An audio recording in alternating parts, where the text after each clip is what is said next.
Hey everybody, if you're planning a trip to Switzerland, I have some tips for you and some places you must see. The first on our list coming into Switzerland was a little ski resort town called Engelberg. It was absolutely beautiful, perfect if you're a skier, snowboarder. The mountains are high, the Alps are all around you. It's so gorgeous. It's a little tiny ski town. Hotels are beautiful. We stayed in the hotel called the Spanort Ski Resort. Highly recommend it. They have delicious, easy breakfast, beautiful hotel in general. It's all woodsy cabin feeling. And overall, great experience at that hotel. So that was our first stop in Switzerland. Then we came into Lucerne, which was also gorgeous. Easy train ride, maybe 45 minutes from Engelberg. Very easy to buy tickets, easy to get on the train, and everyone was really nice and helpful. We accidentally got on the first class cart, so beware if you buy tickets for the second class train cart.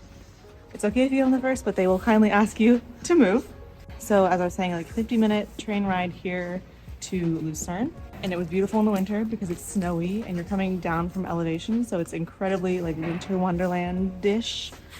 We stayed in the little Airbnb a little bit outside the old town, which was perfect because the old town itself is really noisy, and this little Airbnb was the perfect private flight escape.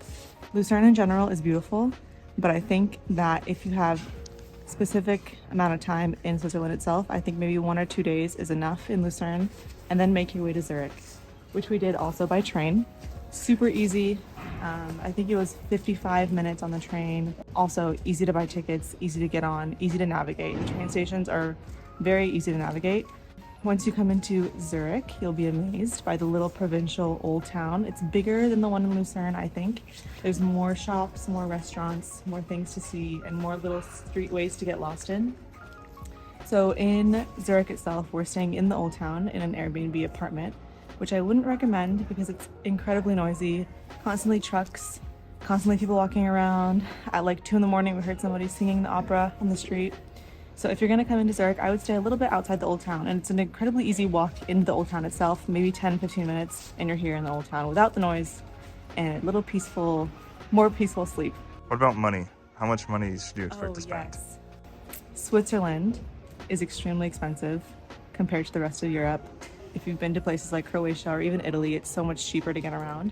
Whereas in Switzerland, it's, I would say, even more expensive than California, which is where we live.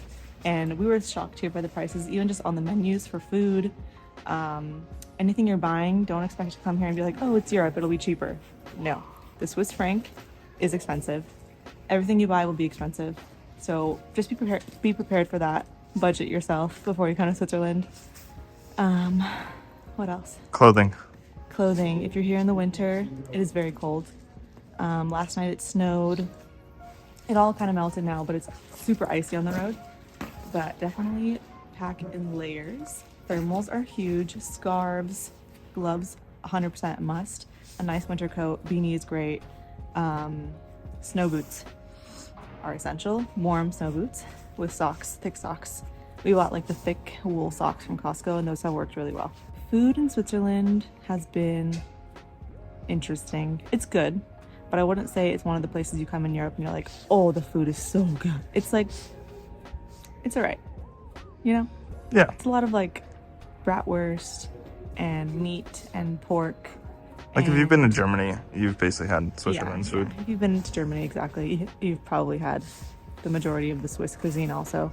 Oh, but the fondue here, that's a different twist. The fondue, we didn't have it on this trip, but I've had it before on my last trip to Switzerland, and it's an experience for sure. You should definitely do it at least once. They just put like this big pot of hot cheese on your table with like little dipping things like bread and potatoes and vegetables, and it's an experience. You must do it once when you're in Switzerland. What else? I think that's all. We're walking around now early in the morning on a Thursday, Yes. and most things are closed, so keep that in mind. If you're an early riser, it's very dark in the winter, and most places open at 10 or 11:30. The sun in the winter does not rise until about 8 a.m.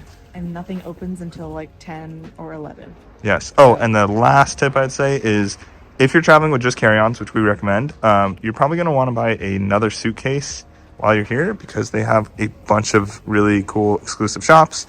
They have high-end sneakers, high-end clothes, watches, jewelry, everything. Swiss knives. I bought some knives. Oh, yes.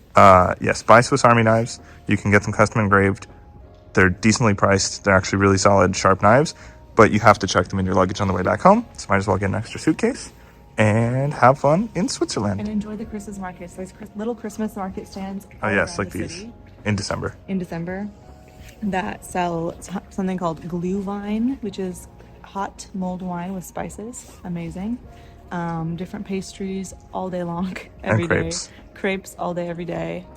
Even empanadas. People here love empanadas for some reason. Right. But yeah, come to Switzerland. You will definitely enjoy it. And we'll see you next time on Karina's Adventures. Bye.